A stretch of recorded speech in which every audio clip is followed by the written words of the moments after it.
Welcome to the 8th episode of the Punch Plan Podcast. To start off this podcast, we're going to be discussing whether Mike Tyson will get in the ring with one of the Paul brothers. So there were some rumors and I guess potential headlines that Jake Paul would be getting in the ring with Mike Tyson in an exhibition fight for $50 million. At least that's what the rumors were saying.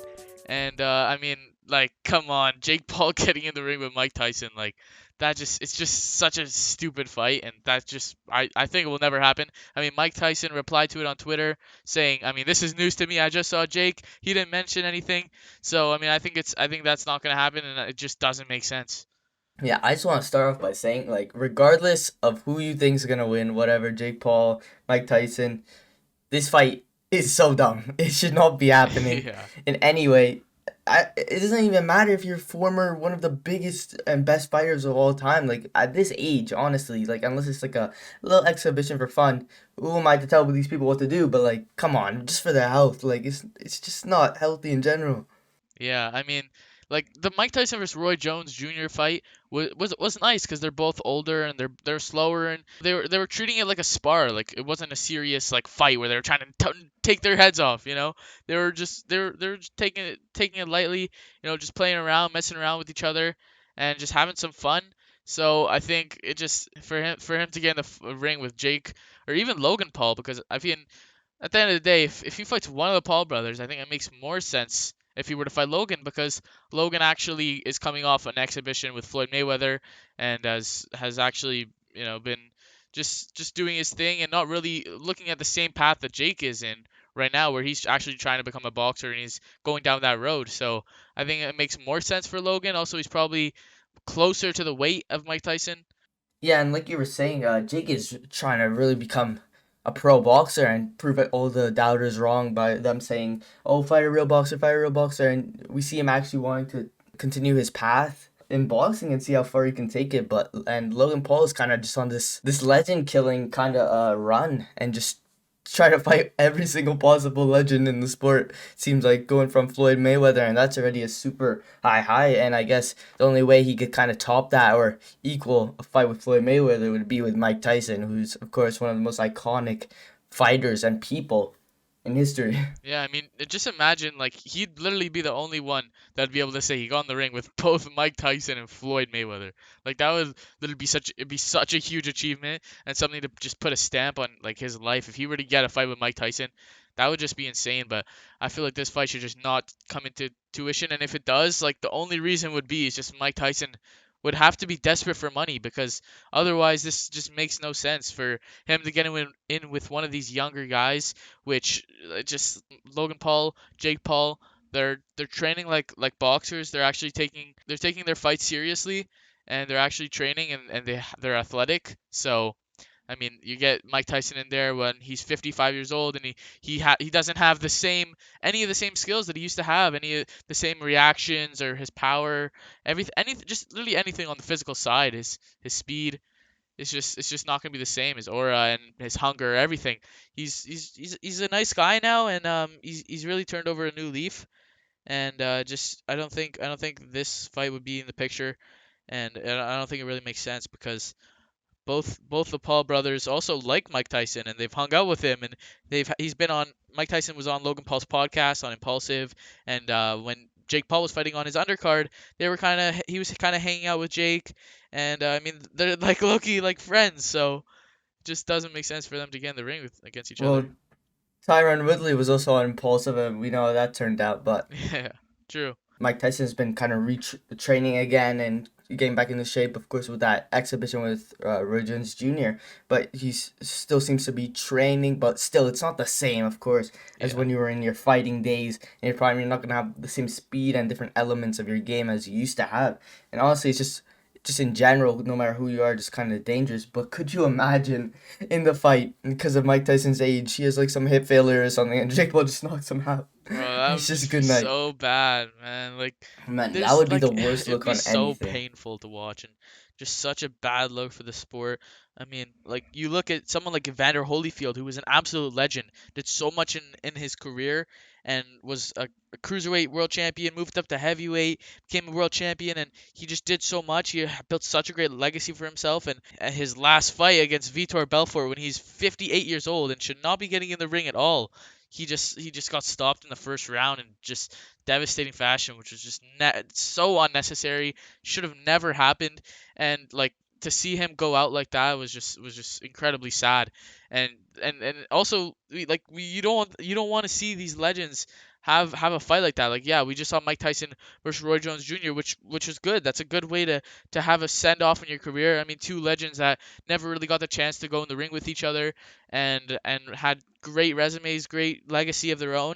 And it was just a good fun fight. But the Vitor Belfort against Evander Holyfield was no fun That was at all. It painful. was just like it's just brutal, and it's just pointless. Like you don't want to see these guys go in with younger guys, and it's just stupid. Yeah, and obviously I don't know if it's the soul or if it's the intent of this, but in a way it's kind of like baiting these legends out, because some of them like Yeah. unfortunately need money and like have to get money, and these are great ways to do it as they're probably getting paid a ton, but like this is just not what you want to see. It's just kind of, it looks bad on the sport, and these events like kind of what Trill is doing, it's a huge stain on the sport where you're seeing these old legends fighting out of their element and also fighting out of retirement for years and not being in shape and coming out after all the damage they received in their careers and fighting these guys where it just makes no sense. Maybe like the Mike Tyson fight was Virgins, yeah, of course it made sense.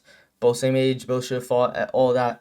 But stuff like the Vitor Belfort fight was just not it. And we know with Vitor's past he might have been on the steroids as well, so Yeah, that and could it, have, it was that's just definitely on extra bad luck. TRT. Yeah, it definitely was. You know, but TRT.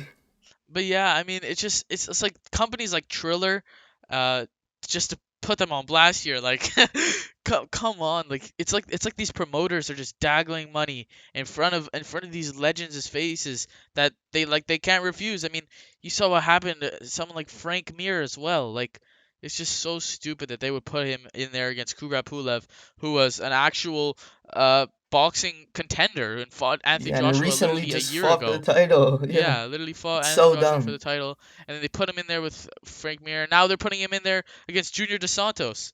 So like, it just doesn't make sense, and it's such a bad look for the sport of boxing. And I mean, a lot of people get mad at these kind of celebrity fights and boxing matches, but I feel like if you're a celebrity and you know you're in shape and you're actually to take fights seriously, like it's okay if you're young, but when you put in these guys that are not meant to be there, like they've done everything there is to do, they've suffered enough brain damage as it is, you don't want to see them fight again, and it's just really bad look.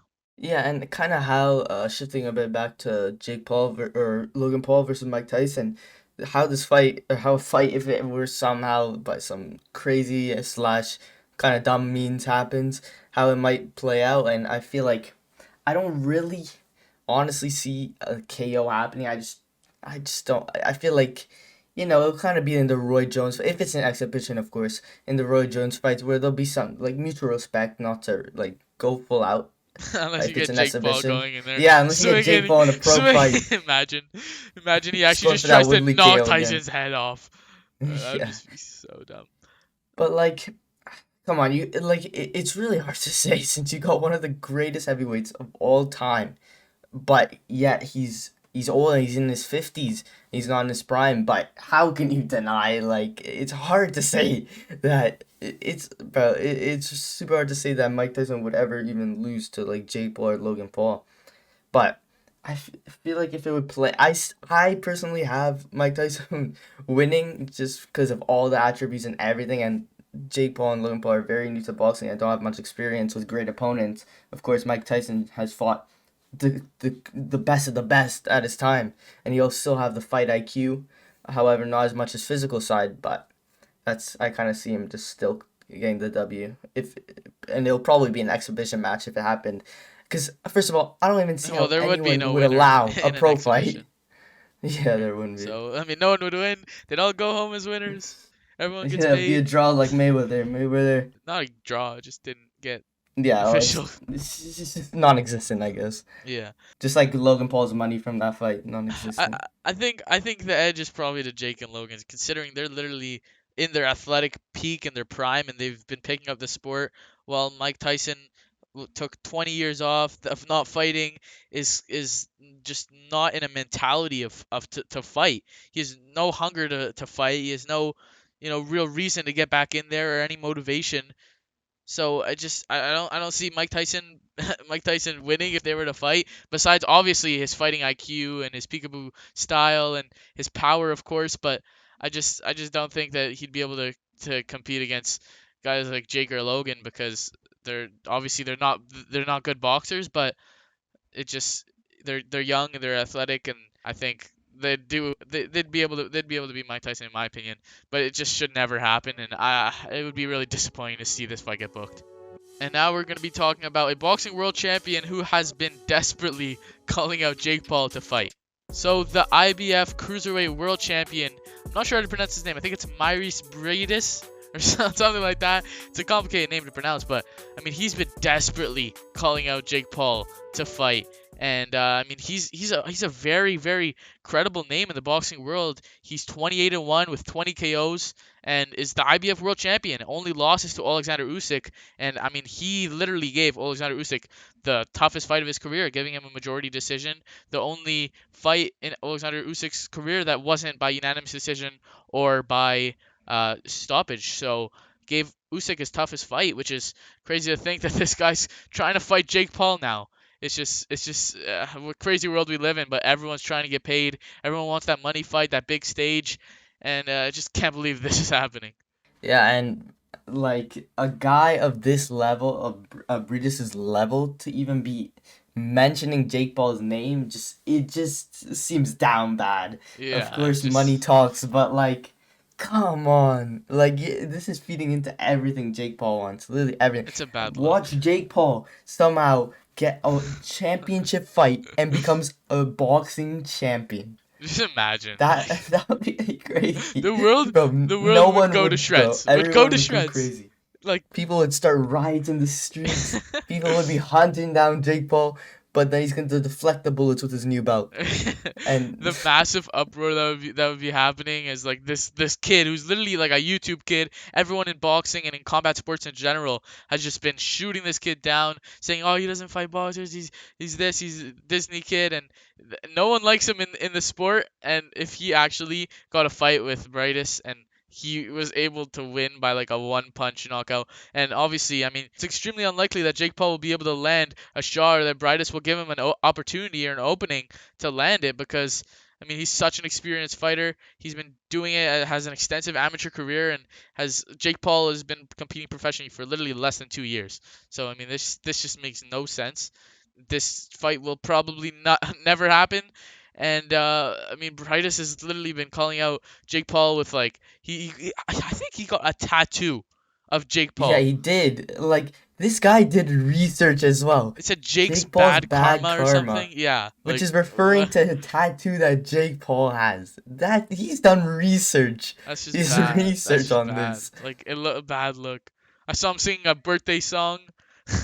Like Yeah. so much. Like he's desperate to get this fight. It's just not a good Yeah, on look for Jake's him. birthday, he was calling him out, and like this means that Jake Paul, according if Briedis actually gives him the fight, has a guaranteed shot at a title, Yeah, like come on. guaranteed. Like Jesus. So there is a chance that Jake Paul becomes a boxing champion. It's just it's crazy, and like, okay, and realistically, this fight happening is like slim to none. And I wonder if Jake Paul would even take it, since especially still pretty early into his career, of course, and he wants to keep up the hype, and he would for sure lose. He would Yeah. 100% lose this fight, and probably by brutal fashion, probably getting knocked out, Yeah. but or finished or something, because if he didn't, that would just look bad on Briedis, because the experience difference is crazy. And if Jake Paul was to challenge for a world title, he's not gonna do it in cruiserweight. The like one of the most like dangerous divisions. He'd definitely have to go down to like 175 and challenge the fighters there, because I mean he'd have a size advantage by cutting the weight. and I mean he's just not gonna fight 190 pound or 200 pound champion, which is a cruiserweight champion. He's not gonna fight a 200 pound champion who would knock his lights out, literally just Yeah. dismantle him completely. And I mean, there was Jake Paul saying that in his 10th fight in boxing, he's gonna win a world championship. So I mean, who knows? Maybe he gets to his 10th fight and he calls Brightus up. He's like, "Let's do the fight." He he goes into Bryce DMs, gives him a bit of a check for taking the dive, and we have 500K Jake Paul. knockout. You we the have Jake knockout Paul. clause. We have Jake Paul knockout clause, knocks out Brightus, and then becomes the world champion. Becomes the champ, and then fights Usyk, and then beats him as well. And it's GG. And there we He go. And Jake retires Paul's a into the heavyweight sunset, and cruiserweight world champion, undisputed, undefeated, and I mean he's the best in the world. But and he back fights to Canelo at heavyweight. But back to all seriousness, I mean, Myers Brightus would just completely just destroy Jake Paul, and I don't see why this guy is calling out Jake Paul. I mean, I think I actually am sure why. I mean, he's desperate for clout and for Money, attention and for money, and I money, mean, money. more people are going to be talking about him. We're talking about him right now from this call out, but I mean, it's not really a good look considering he's literally like the ranked as the best cruiserweight fighter in the world at 200 pounds of boxing by the Ring Magazine and BoxRec and all these different promotions and companies and sanctioning bodies. So I don't know. It's just a bad look for him to be calling out Jake Paul. I just can't believe that he actually got a tattoo. Like, there's so many ways to go about calling someone out, especially Jake Paul, who's on social media all the time and everywhere. So, of all things, why choose to get a permanent tattoo with Jake Paul's name? Of course, Tyron Woodley already got one, but apparently it's fading away though, so he's lucky with that. He was smart with it, putting on his finger, The but sad thing is no one even talked about it. yeah, it's like on his thigh. It's like on his thigh, and it's like pretty big as well. And just no one cares. Like Yeah, you I mean, got a few headlines. he didn't get much attention from it, in all honesty, because I mean, he has like a few thousand followers on social media. We're not trying to knock the guy, but I mean, you're gonna call out Jake Paul, and it's just a bad look. You're supposed to be You one of could the just best chose a fighters in the better way of world, doing it. and you're calling out a guy who's been doing it for like a couple years, and you've been doing this your whole life. It's not a good look. And I mean, if you're a true professional, you're not trying to get fights with like Jake Paul. Try to fight someone like Lawrence Okoli, who's also a cruiserweight world champion, I think WBO world champion. So they should probably have a unification bout, which I think might be in talks. I saw earlier today, but nonetheless, I mean, this guy's clearly trying to fight Jake Paul, so maybe he has other plans. I fully get him wanting to go for that money, and of course, who wouldn't? Especially if you're already the champion of the world and you're kind of completed your goals and stuff, and might as well go for the money fight if you can. Especially since, well, I don't know if Jake Paul would be willing to, but if he was, it would be easy fight to make and would gain a lot of money. But just it's just so, it seems at least like just so below him. Like you take where Jake Paul is at, probably like in his division or whatever, probably ranked like 400 or something, and then Yeah. you got like the number one calling it out. Like imagine just seeing that without the names, like without it being Jake Paul, and it would just be so laughable. Yeah, I It mean, would just be realistically, it's crazy. the only chance Jake Paul has is that one puncher's chance, which he'd somehow be able to land. I don't know, but just for someone to give him an opening like that, or for Brightus to give him an opening like that, is just highly unlikely and just won't happen. It's plain and simple. But I mean, if Jake Paul was serious, saying, my 10th fight, I want to become a world champion. If he's serious about that statement and is willing to take this challenge, then that just that'd just be crazy. I mean, imagine we see Jake Paul challenging for a world title. That would just make boxers worldwide furious. And imagine he actually won. Like, It would be insane. And realistically, probably like a 1% chance this happens and actually goes through and fully gets done. But I guess maybe crazier things have happened, and we'll see how this storyline kind of goes from here. and now we're gonna be talking about the upcoming main event on the Showstar Boxing card between Deji and Alex Wassabi.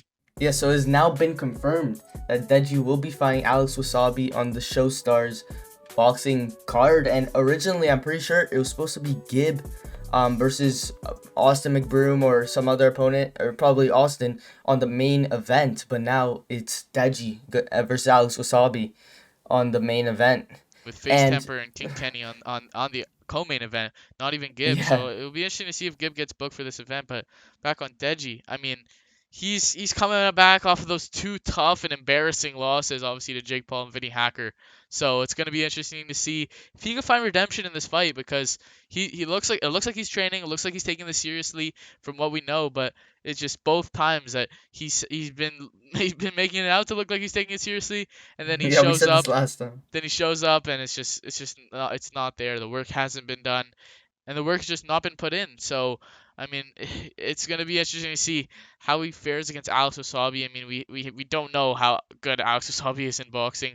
We see a few little spars here and there. Obviously, got knocked out by But Fuzi too, who's which is well, that was like the main talk of his boxing skills. But I mean, it's possible that he's been training for a couple of months and has actually been training in boxing and trying to get this fight because he's been calling out like KSI and Deji for a couple of years now. So I mean, they even had like a little bit of a spar a couple of years ago. yeah, in LA. Footage resurfaced of, of a little like body spar between them when they were like friends.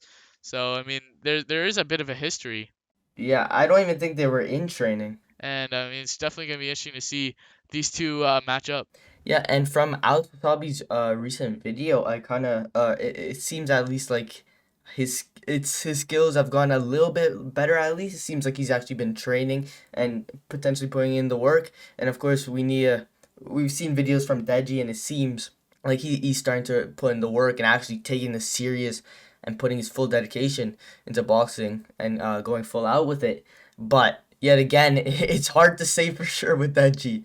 As we know, all the Yeah. past times there's been these hiccups of him not really putting his all into and training fully. But if we finally get the Deji that everyone's been waiting for and wanting to see, a full focus Deji that's ready to fight, is in fighting shape, and his skills and tools are fully sharpened, then we're definitely going to be super excited for it. But we're definitely going to see in the weigh-in whether there's a big difference from last time or not in Deji's appearance and whether he's been taking this serious. Yeah, but I mean, Deji's last video looked promising. I mean, it looks like he has a good strength and conditioning coach who's actually teaching him to push to beyond his limits of actually taking the work seriously. He looked good when he was doing strength and conditioning. You know, he was on the treadmill a lot, pushing himself. His trainer pushing him, getting him off the floor, making him work extra hard. So that's at least promising. But I mean, there's still that question of is that just for the cameras? Is that just for show? Is that just for the video? We don't know, and we don't know behind the scenes how hard he's really working because he's now been starting to put out a lot of content, and it's interesting to see is he putting out is he working more on content, or is he working more on training, because we want him to be working on training, and I think he will be. I think he is working a lot on training. I mean, he said on Instagram he's working harder than he's ever worked in his life, so I kind of believe him. I'm rooting for him because I want to see him succeed, and I've rooted for him throughout all of his fights, and Yeah, it's just crazy to to see how they've turned out, especially that Vinny Hacker fight. I mean, what a yeah, letdown! that He just was gassed in 3 rounds, had nothing to uh offer, and he looked terrible. I mean, he was sluggish. He kind of just came in with brute force, applying as much pressure, and when he couldn't get Vinny out of there, he just quit because he had no other solution. yeah, and actually very recently, Deji's ex-coach has come out to say that if Deji doesn't want to train for something, he's just plain out not gonna do it, which we already kind of knew, but at least now we have more confirmation that Yeah, that's from just someone that was yeah, there. that's just Deji's mindset and mentality and kind of how he works with things. So hopefully this time he wants to do it. He wants to put in the work and actually train to be Alex Wasabi. And on paper, it might look like it's like an easy fight for Deji. Probably has size, probably not height, I don't think, but has the size on. And we've seen Alex in the spars where he got cracked by Fuzi Tube and hurt a couple times against some other people in sparring. But you never know. Alex might be coming game, and he might be coming to fight, and coming full Yeah. serious. And who knows how much work he's been putting in from like how many months. As of course you said, he was calling out KSI way back, and they had that back and forth during I think the Logan 2 and 1 fight. They were kind of going back and forth. And who knows if Alex has been really training, and we're gonna see whether or not that G has come prepared and is ready to go. Yeah, I mean, in Alex's sparring clips against both Stromedy and Nick Ireland, I mean, he was looking at least a little bit comfortable in the ring. Like he was moving. He had a decent stance with a tight guard, and not too afraid to get hit. Which, I mean, it's a good trait to have, but a trait that you don't want to have is the lack of just basic defensive ability and to stay out of range and just no real awareness of where he is in the ring. So I think that's going to be a huge disadvantage for him if he doesn't close in on those gaps. I mean, Deji could definitely take advantage on that because I mean Deji's someone who likes to come forward with like just nonstop pressure and just walk right in to his opponent. So if Alex Wasabi's in the pocket and he has no defense, it's gonna be bad if Deji's able to clip him and put him down like like Fuzi did. So I mean you never know, but I mean on paper as you said, it looks like kind of an even fighter, maybe edge to Deji because obviously the experience wise, Alex Wasabi's had zero licensed fights, while Deji's had two. So even though he lost both and came up short, I mean he's been at least training for longer probably and has at least made the walk. Yeah. So we have that at least for Deji. And I mean, just style wise, I think it's definitely gonna be interesting because it's just hard to say because we don't really know where Alex Wasabi is at and we don't really know where Deji's at because it's been only like 9 months since that Vinny Hacker Yeah, it loss. hasn't So been long. I mean, it is a big question as to whether he could like really have improved a lot in that time. If you could actually have gone into a much better physique since then and has actually been working a lot since then to better himself as a not only a boxer but as an athlete. Yeah, and I feel like our expectations for Deji this time is kind of to see him obviously look much better than the last going, and to see that he's improved in his places where he lacked the most, being his gas tank His and fitness, also yeah, his boxing skill and in general, his boxing technique and skills, and just being more confident with what stance he goes with and which punch combinations he throws, and also we're kind of eager to see if he's able to put on a statement and if he's able to yeah. show to kind of the YouTube boxing world that he's going to be a prominent figure in the scene, and whether he's going to actually be able to fight against the best in the YouTube boxing scene. Yeah, I mean, when you compare their attributes, Deji's 5'7" and Alex Wasabi's 5'9", so a couple of inches for Alex Wasabi there. But I think probably weight wise, they're probably really similar, especially if Deji slimmed down, like we all think he will. So I mean, it's probably going to be an even fight in that category. But Alex Wasabi probably has a bit of a reach advantage, a bit of a height advantage. So it would be interesting to see if he's going to be able to learn how to stay out of range and use his range effectively, obviously and try to just make Deji pay for his lack of technical ability if he still has if he still comes in with like lack of with disregard of his defense or like in that Vinny Hacker fight he had no care in the world just coming in and just getting caught repeatedly by Vinny Hacker who was a completely inexperienced boxer and he was able to surpass Deji and just with fitness alone pretty much.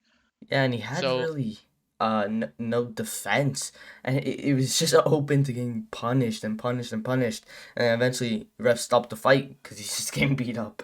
But hopefully he shows more patience and not just throwing out that yeah. big left straight, and kind of taking his time and really picking his shots nicely and well, and making sure that he doesn't run out of gas super fast by just throwing a bunch of stuff at him and just then tanking as many shots as possible and just losing.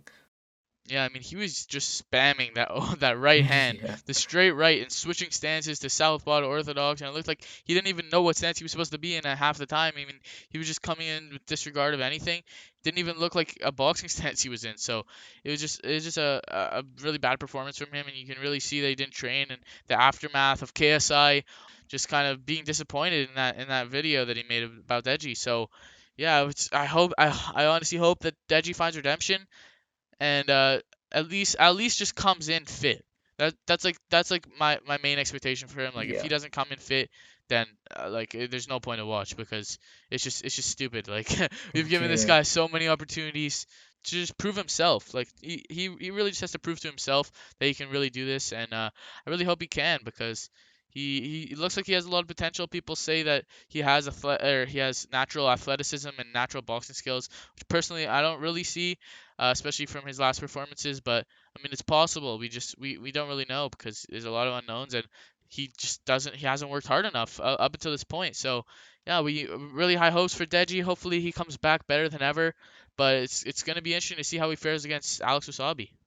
Yeah, and I feel like a big edge that Deji's gonna have in this fight, especially compared to Alex, a guy who's never been there in an actual fight with the lights on him, all the crowd watching, all the people at home watching, and Deji has had that twice now, and he's Yeah. seen the ups and downs, or most of the downs. Not really ups. Yeah, Yeah, not really, many ups. really the only the downs of being in there in the ring with the adrenaline pumping and just going all out and full out, and that's gonna be a big edge for him with all that experience and knowing how it feels to lose and pretty much be beat, and just knowing that you didn't do the best you could have and should have.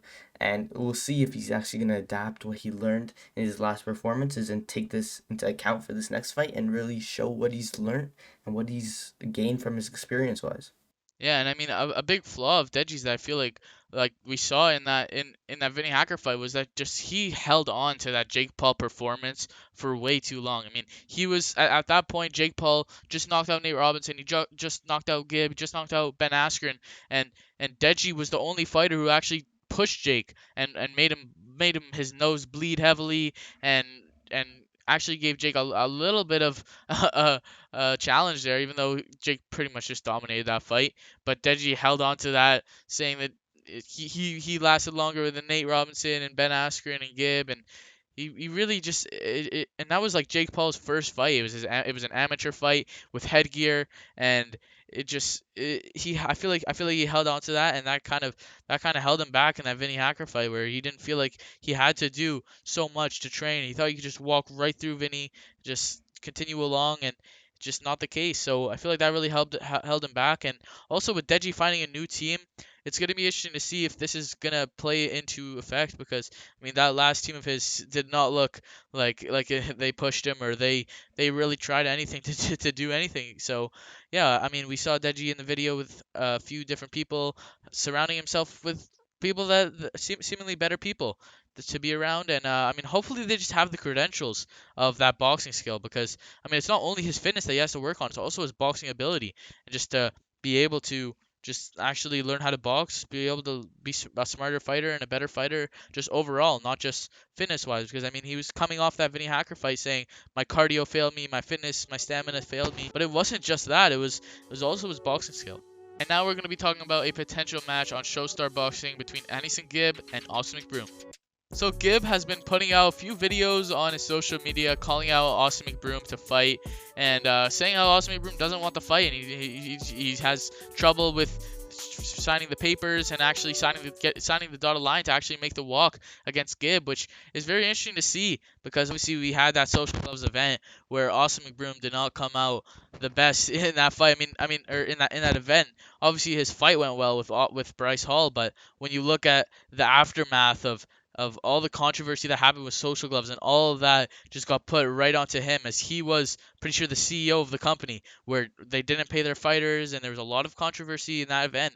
So I mean, if he came back to YouTube boxing, I mean, it would really be a bad look as he hasn't even paid his event and his fighters. Obviously, I'm pretty sure that pay-per-view flopped in social gloves because they thought they could sell a YouTube boxing event where all the audience is a majority of kids, and they thought they could sell that for $50. Which I mean, no kids are going to be able to pay $50 to watch YouTubers Yeah. and TikTokers fight.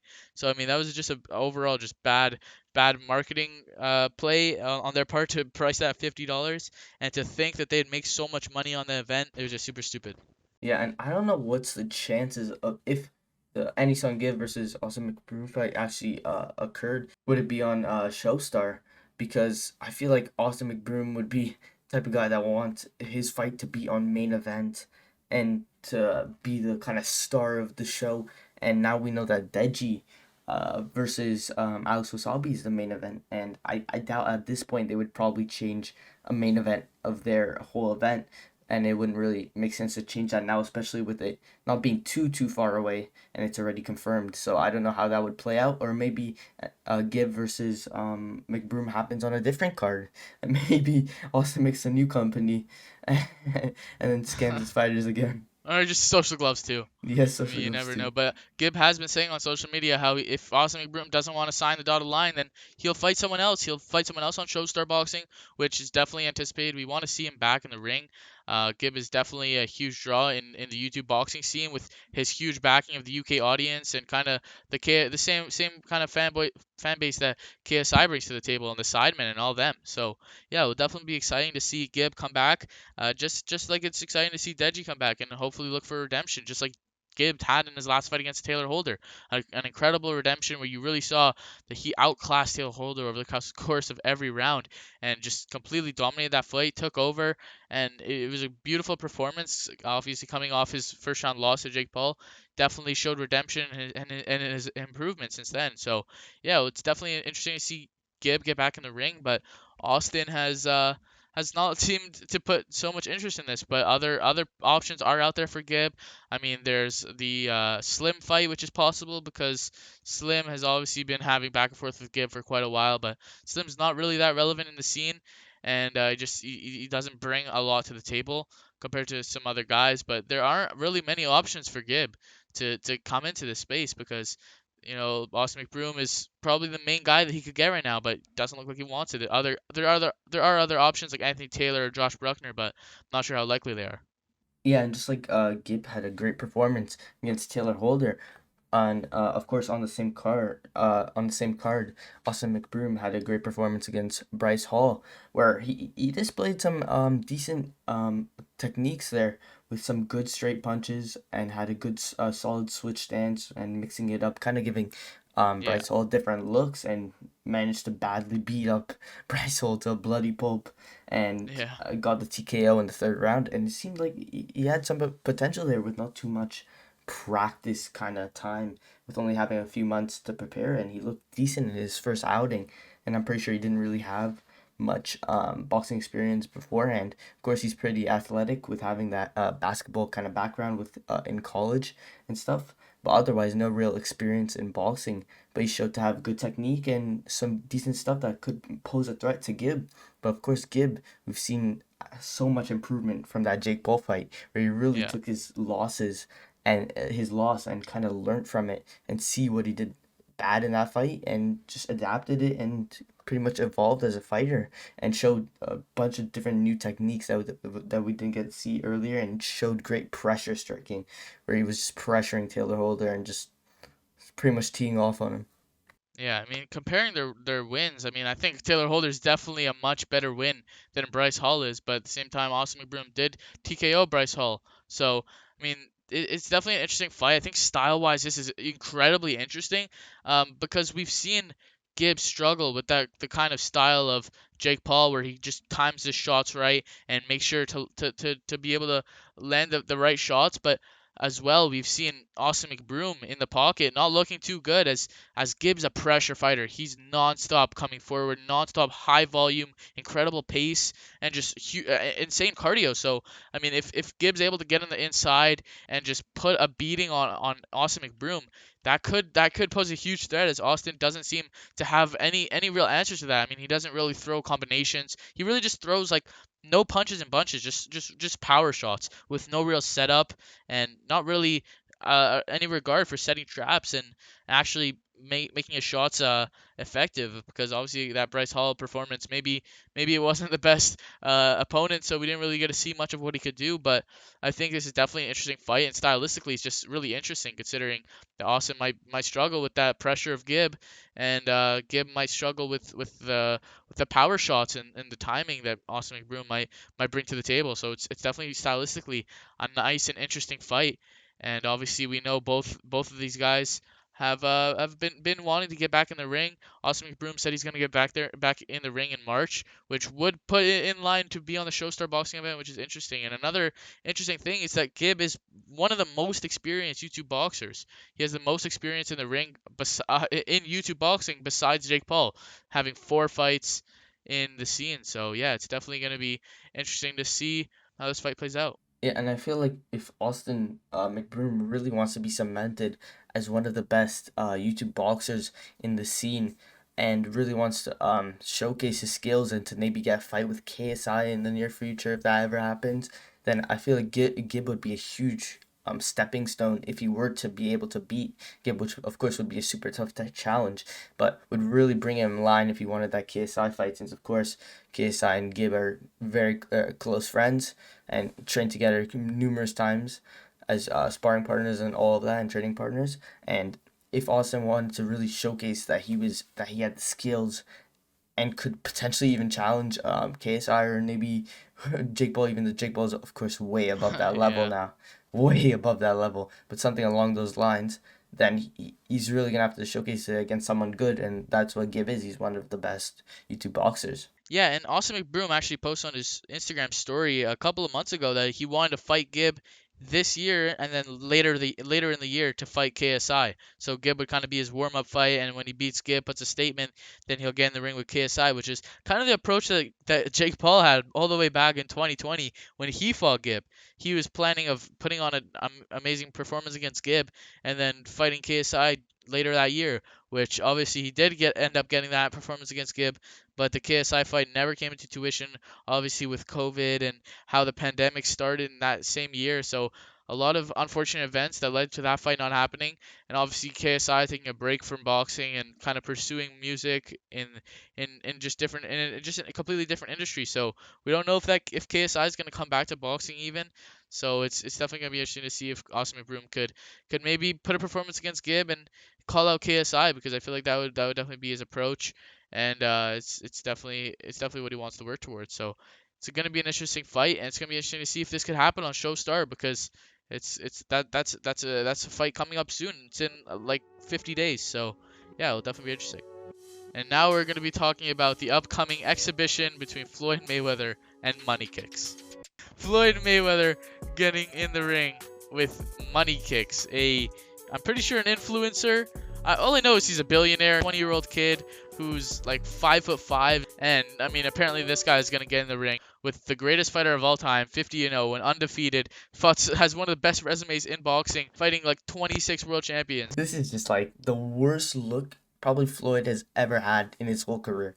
Like, this is as low as it gets, like humanly possible, as like being at Floyd level. Okay, like I get it, man. Like, you want money, but how low can you go?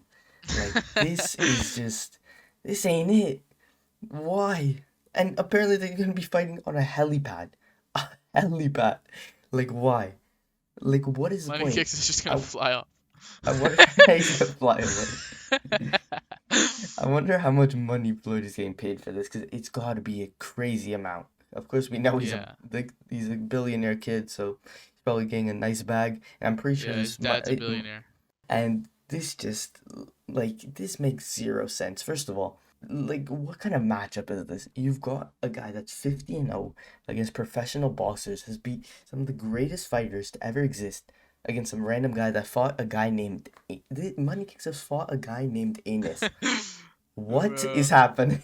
It just doesn't make sense. I mean, the only reason Floyd would do this is obviously for the bag. I mean, if he does this fight, I mean, he better be getting paid a hefty bag, because this is not worth what is his reputation. I mean, fighting Logan Paul is one thing. That was honestly like it was okay, because it was at least intriguing. It was at least exciting. It was at least interesting to see how it would play out, because obviously the size difference, how Floyd Mayweather would be able to do that and break him down throughout the course of the fight. And obviously we saw that with Floyd Mayweather obviously taking off the first two rounds, gassing out, and I mean it was at least interesting, because at least Logan Paul was gonna put on a show. He's one of the biggest entertainers on social media, and I mean he marketed it like he had a puncher's chance that he could knock out Floyd, and I mean at least it was intriguing. But Money Kicks he doesn't even have a puncher's chance. Like he doesn't, because he doesn't know how to throw a punch. Like like there's nothing about this kid that tells you that he has any chance against Floyd. I mean, you look at his fights and they're just bad. Like I'm pretty sure they're rigged. I mean, you mentioned that fight Yeah. against Anus. Like I watched that fight, and I don't think Money Kicks landed a punch. And I'm being genuinely serious. Anus was one of the worst fighters I've ever seen to ever grace a boxing ring. Oh my He god. was like he's like doing dance moves in the middle of a He fight, was like really emoting. emoting. He was doing some Fortnite dances, and he just and he actually at least threw a few He was shots while Money Kicks whooping just money kicks. ran away and did not throw a punch, and somehow he got the decision. If Floyd does not knock this guy out within 30 seconds, it is rigged. I'm sorry. It's It's got to be rigged. imagine Because Money Kicks goes the otherwise, it makes no distance. sense. Nah, man, I know what's gonna happen. Money Kicks is gonna knock Floyd out clean.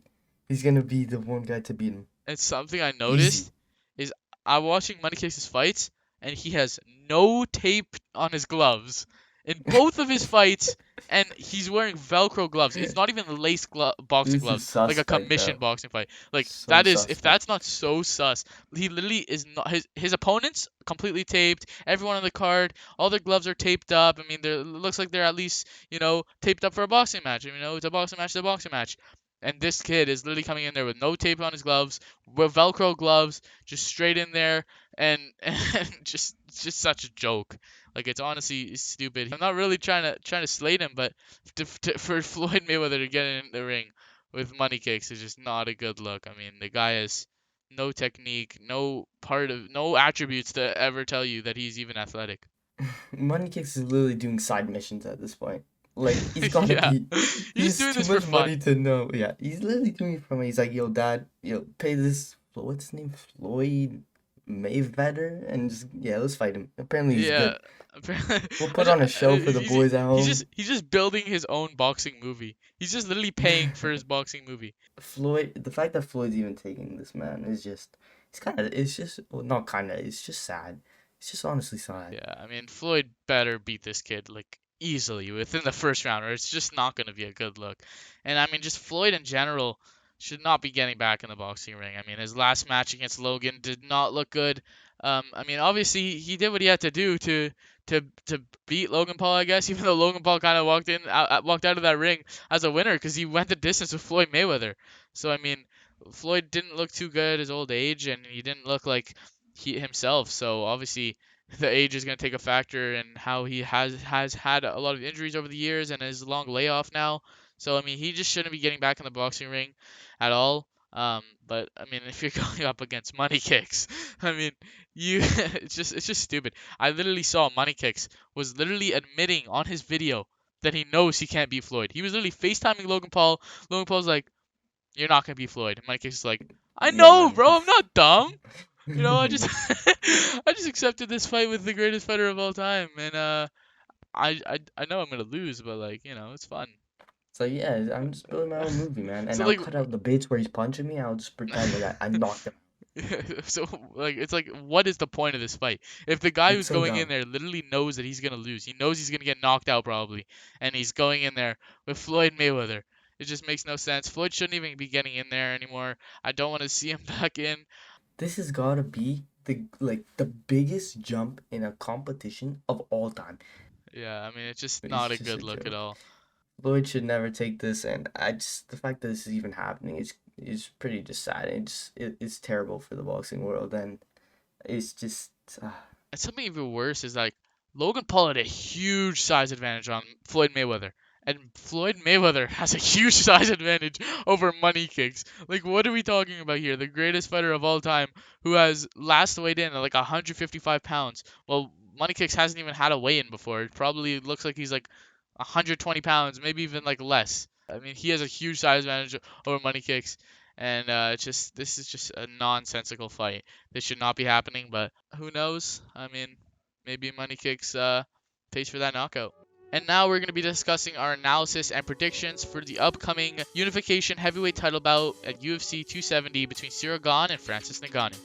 So this fight is taking place this weekend on UFC 270, a super exciting fight, and it's going to be interesting to see how these two match up. Obviously, Francis Ngannou with the insane knockout power, the highest recorded punch, and I mean just such a dangerous fighter. And I mean, if he just lands one shot on anyone, I mean, you saw his like last 5 fights have have lasted a combined of like I think it's like 7 minutes, which is yeah, absurd, and like he's a six of it lethal that man. and 6 of that is from Stipe. So, I Yeah, mean, like it's just unreal how dangerous this guy is, and I mean, if he's able to land a shot on Gane, especially early in the fight, it would automatically be trouble. But to analyze this fight, I mean, Gane is such a technical fighter, and he's a fighter who's hit and not get hit. He doesn't let a lot of guys be able to hit him, and it's gonna be interesting to see if he's gonna be able to do that against Ngannou, because Ngannou's a brute force kind of approach and will just come in and try to land that one shot. So, I mean, Gane has to be super on his game, on his ball, and just be perfect out there. Yeah, and this is a really interesting style clash. And you see a guy who's really rampantly improved, and you can see from his first Stipe fight, his first fight with Stipe, to the second one, where he's gone better wrestling defense, and he's gone better overall, more patient, more tactical. And you can see how deadly, of course, always you could see how deadly that power is. So combining all is a lethal machine. And then on the other side, you got a computer in Ciryl Gane, where he is just the most technical fighter at heavyweight of all time, and the guy is just fantastic. He's got the whole game. He's got submission game. He's got ground game. He's got the Muay Thai, a fantastic Muay Thai with amazing kicks, amazing punching. He's got great punching as well. Amazing technique there. He seemed to have power. I think his power is actually very underrated, and we Yeah, saw because that. everyone has power at heavyweights. I mean, anyone Yeah, can really especially at knock out heavyweight. anyone. Yeah, I mean, everyone's yeah, dangerous, and this guy's 240 pounds of pure like just beast, like athleticism, and he can go on. He has an amazing amazing pace, amazing output. cardio So as well. cardio as well, yeah. And you can never count out Francis Ngannou with his absolute inhumane power. He's been putting on such statements with his latest fights, and it's he's building a nice resume. And if he's able to beat Gane, who's one of the most technical fighters we've seen, one of the most creative and elusive fighters we've seen in heavyweight,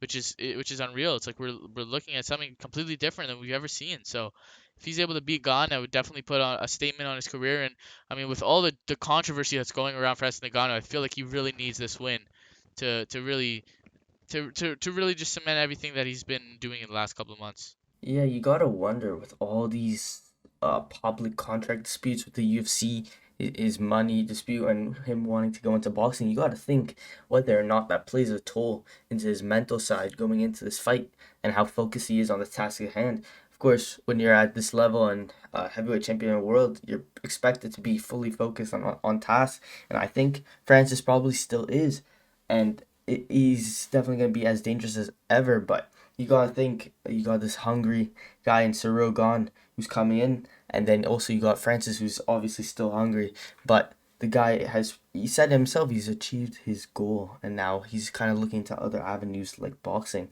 So we'll see how that kind of affects the fight. Yeah, and I mean, Gane with his extensive Muay Thai background is definitely gonna be interesting to see how he does against Francis's boxing style, because I mean, Gane's experience in the clinch and just is a super technical fighter, and I mean, it would be interesting to see how that happens, how that plays into effect against Francis, because I mean, we saw him completely outclass Derek Lewis, who's another big puncher, and he didn't get hit once in that fight by an effective shot. So I mean, Gane is always either all the way out of range or all the way in range, to the point where he's so close to the opponent where they can't do anything. He's just smothering him with his amazing clinch work from Muay Thai. So yeah, it's definitely gonna be interesting, and it's definitely gonna be an exciting fight. Yeah, and some of the keys to success for both of these guys is for Francis, I definitely believe his key will be kind of pressuring Gon and kind of forcing him to back up, which usually it's always been Gon forcing his opponents to back up with his pressure and his different variety of kicks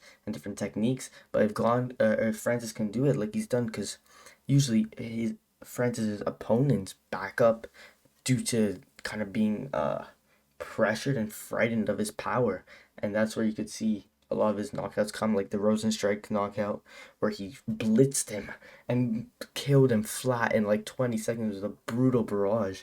And if that happens with Ciryl, that could be super dangerous. It's hard to avoid that since Yeah, there's just shots coming from everywhere and just just runs at you. bombs. Yeah, so that I feel like, and then for Gon, it's definitely going to be important to manage his range and maybe take the center of the octagon and not get pushed back too much, and using his kicks to kind of poke at Francis Ngannou like he did against Derek Lewis, and kind of try to take out his legs, because when he takes out his legs, then also Francis's power will be reduced, and from there he could kind of maybe, because I see if Gon definitely winning, it will definitely be, or not definitely, but I see it being a decision win. And then if Francis were to win, I'd for sure a knockout. I also wonder how their grappling would kind of play into effect with maybe it neutralizing each other in that department. I mean, obviously we saw Francis Ngannou's much improved grappling skills against Stipe Miocic, where he was able to defend takedowns, get Stipe's back, land a couple of ground and pound shots, and he just overall did well in that fight to showcase that he has improved and he has gone better since that first fight. So yeah, I think the grappling exchanges and the wrestling is definitely going to be interesting to see how that plays into effect. And Gane's wrestling as well. We don't really don't really know if he's going to be able to out grapple Francis, but it's definitely possible. Gane also though has good some good submissions as we've seen in the UFC. He managed to get a leg lock and another submission or a few other submissions as well. So if he's able to take Francis down and maybe he's in the right position, he can definitely execute those different submissions. And of course, Francis has never been finished before, and to knock that guy out, a guy with a chin of steel, it's gonna be next to probably it probably won't happen, but maybe a submission could possibly happen. You And I could never definitely know. see a submission, especially if Gon tires out Francis. He kind of gets Francis demotivated by not Francis not having any success, being able to hit Gon. As we know, his style's really hit and not get hit. So if that kind of demotivates Francis, he starts to get tired, he starts to get gassed. Then Gon could have a lot of success on the ground and in the grappling exchanges, maybe possibly going for a submission later on in the fight. So yeah, it's definitely gonna be interesting to see. Gon has never lost in either Muay Thai or MMA. I don't think he's ever lost an athletic competition. So it's definitely going to be interesting to see if Gane if that experience gap between Francis having a lot having losses and Gane never having experienced that, if that could play a role. But I mean, I feel like that could also play a role in terms of Gane's confidence that he thinks he's the best in the world. I mean, this guy's never lost, so that could play confidence, but it could also play into overconfidence maybe that he's able to do something that he might not be able to. So yeah, I mean that's also interesting. Could play a role, but I think to get into our predictions, I mean, my prediction personally is that Ciryl Gane will win this by decision. I think it's just the most likely outcome, um, considering that Gane is just such a technical fighter, and we don't see him get hit often. And when we do, it's usually not by big shots because he's able to make every shot that lands on him just an insignificant shot. So I think his technical ability, but it's definitely gonna be tough because you can never count Francis out, and just one mistake from Gone could be lights out, could be over right in a blink of an eye. So you really never know. But in my opinion, I think Gone's gonna be able to effectively use his range, effectively use his output and pace to overwhelm Francis and potentially get him in bad positions that we haven't seen Francis in quite a while. So I think Gone's gonna get the job done. That's just my opinion. Yeah, and I also agree with you. I see my prediction is Ciryl Gane beating Francis in a decision, probably unanimous decision, and I see it coming through kind of Gane just using his kicks like kind of against Lewis, even though I definitely think Francis is a tougher opponent to Lewis and will definitely not just be a stationary target and not just be standing still, and Francis will 100% try to explode on Gun, but if he's able to get past that and tire out Gun and kind of just prod and poke him with those kicks and kind of just affect him in that way and slowly wear him down, and then I can see him definitely starting to tee off on him in the later rounds when Ngannou is tired and kind of control from there and take over from there and win the match pretty pretty convincingly. However, man, that power from Ngannou is so scary and so dangerous. It just takes one, Yeah. and there's a 25 minutes for it to happen. So it's possible, but I still see Gon getting this decision win. But this fight, it's gonna be crazy. It's gonna be amazing. So it's only time will tell, and we're very close to the fight. So let's see.